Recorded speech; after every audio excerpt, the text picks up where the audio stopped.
తులారాశి. ఈ రాశి వారికి రోజు మధ్యమ స్థాయిగా చెప్పవచ్చును. పాత మిత్రులతోని కొన్ని ముఖ్యమైన విషయాలు చర్చిస్తారు. ఆర్థికపరమైనటువంటి అనుకూలత పెరుగుతూ ఉంటుంది. కుటుంబ వ్యవహారాల లోపట ఆలోచనలు కార్యరూపము దాల్చి మీకు పనులు ముందుకు వెళ్తాయి. చేపట్టిన పనుల లోపట అవరోధాలు తొలగిపోతాయి. స్థిర చర ఆస్తులకు సంబంధించి లేదా క్రయ విక్రయాలకు సంబంధించినటువంటి దాని లోపల లాభాలు పొందుతారు.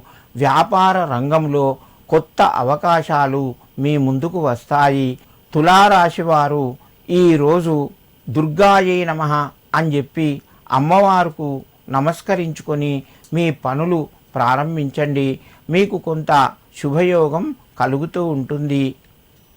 వృశ్చిక రాశి. ఈ రాశి వారికి రోజు కొంత మధ్యమ స్థాయిగా చెప్పవచ్చును. ఇతరులకు మీ యొక్క సహాయ సహకారాలు అందుతాయి. వ్యాపార రంగంలో భాగస్వామ్యంతో లాభాలను అందుకుంటారు. సమయానికి ఖర్చులకు తగిన విధంగా లాభాన్ని పొందుతారు. నూతన ప్రయత్నాలు ఫలిస్తాయి. చేపట్టిన పనులు మందకొడిగా కొనసాగుతాయి. వృత్తి ఉద్యోగ రంగంలో అధికారుల యొక్క సహాయ సహకారాలు మీకు లభిస్తాయి.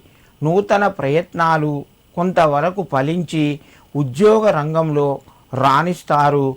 కొన్ని విషయాల లోపట ఆరోగ్యపరంగా లేదా కొత్త పెట్టుబడులు పెట్టే పరంగా అప్రమత్తంగా ఉండి జాగ్రత్తగా వ్యవహరించండి.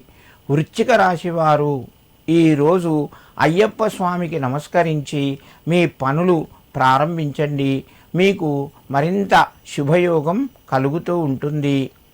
ధనస్సు రాశి. ఈ రాశి వారికి రోజు కొంత కలిసి వచ్చినట్టుగా చెప్పుకోవచ్చును. ఉద్యోగ ప్రయత్నాలు ఫలిస్తాయి. ఉద్యోగస్తులకు ప్రమోషన్కు సంబంధించిన ప్రయత్నాలు కూడా కొంత కలిసి వస్తాయి. ఆకస్మిక ప్రయాణాల వలన శారీరక శ్రమ ఎక్కువగా ఉంటుంది. చేపట్టిన పనులు మెల్లగా ముందుకు కొనసాగుతాయి. జీవిత భాగస్వామ్యంతో పుణ్యక్షేత్రాలు సందర్శిస్తారు. వృత్తి వ్యాపార రంగంలో కొంత గందరగోళ పరిస్థితులు ఎదురు కావచ్చును. సన్నిహితుల నుండి ధన ఒత్తిడి పెరిగే అవకాశం ఉన్నది.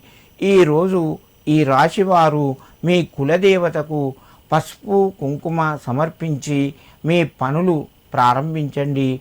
మీకు మరింత శుభయోగం కలుగుతూ ఉంటుంది.